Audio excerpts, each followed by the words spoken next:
क्या आवश्यकता पड़ी? सकृदधर सुधाम स्वाम मोहिनीम पायत्वा स्वमन शिव सद्यस्ते तस्मान भवाद्रक परिचरत कथम तद पाद पद्मम तु पद्मा यपिबत यत चेता उत्तम श्लोक जलपई।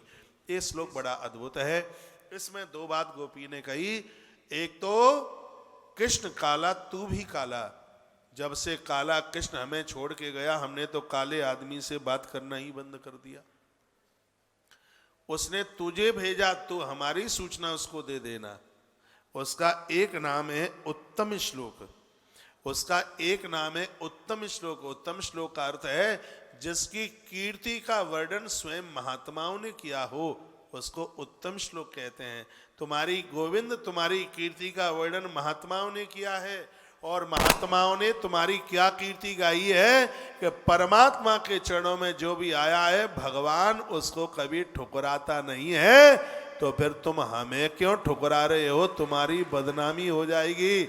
अपने उत्तम श्लोक नाम की महिमा को समझिए, इस मर्यादा को बचा लीजिए। गोपियां कहती हैं, गोपी कहती हैं वो बेचारी लक्ष्मी तो तुम्हारी चुपड़ी चुपड़ी बातों में आ गई।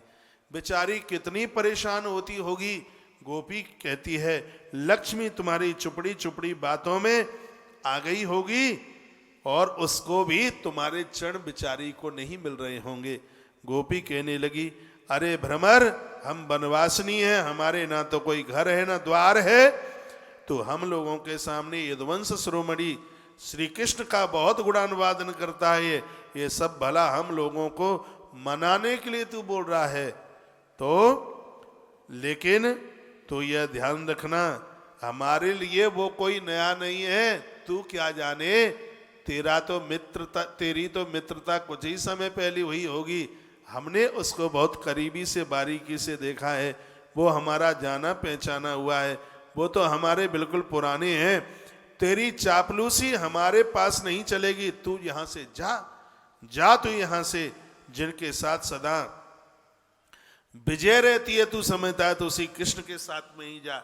हमें तेरी बिल्कुल जरूरत नहीं है। और ऐसा कह करके बहुत सी बातें गोपियां बोली, हृदय को पीड़ा तू हमें मत दे, हम पहले से ही झुलस रही हैं। वे तेरी प्रार्थना स्वीकार करेंगे, हम तेरी प्रार्थना क्यों स्वीकार करें? वहां की स्त्रियों के पास तू चला जा।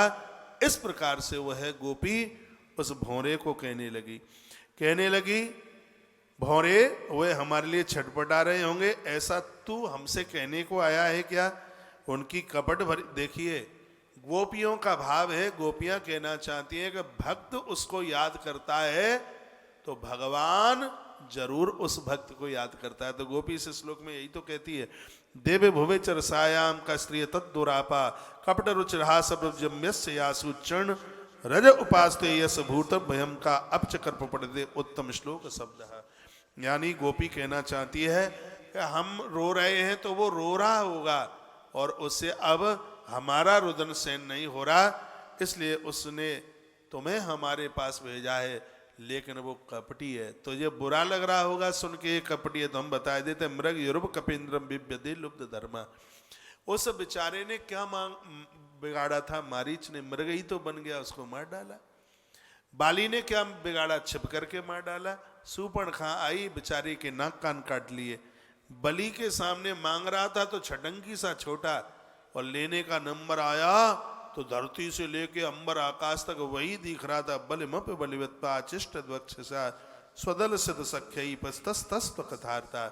वो इस प्रकार से कहने लगी, जैसे कौआ बलि खाकर बलि देने वाले को आसपास घेर लेता है, यही हमारे साथ में हो रहा है। इसलिए हम तुमसे मनने वाली नहीं हैं। और भी आगे कहा अपने पास कुछ भी, हमारे पास तो संग्रह करने को नहीं है, हमारे पास कुछ भी इकट्ठा करने को नहीं है। हम तो भीख मांग करके अपना पेट भर लेंगे। और वो भुनभुनाता हुआ गया, फिर लौट करके आ गया। मैंने बहुत संक्षेप इसमें कर दिया है, टाइम नहीं है बिल्कुल। और आखिर में फिर गोपियों ने जो कहा, लगता है कि तू हमारी शिकायत करके आ गया, तो एक सूचना हमारी और उसके पास भेज दे। वो ये है, वो भले ही हमें छोड़ करके चला गया है, लेकिन हम किसी भी जन्म में हम कृष्ण को नहीं छोड़ने वाली हैं। यह गोपियों का भ्रमर गीत। उन्होंने अद्भुत बात कह दी है। वो जो गोपियों ने जो लास्ट में जो अंत में जो बात कही वो बड़ी अद्भुत है। अपिवत मधुपुर्यार पुत्रो धुनास्ते का हमने अपना पुत्र, अपना संबंध, अपनी जिंदगी सब कुछ जो है वो सब उसी के चरणों में जोड़ रखी है। क्या हमारे जीवन में कभी ऐसा अवसर आएगा कि वो हमें दर्शन देंगे? और हमें विश्वास है कि हमें उनका दर्शन होगा।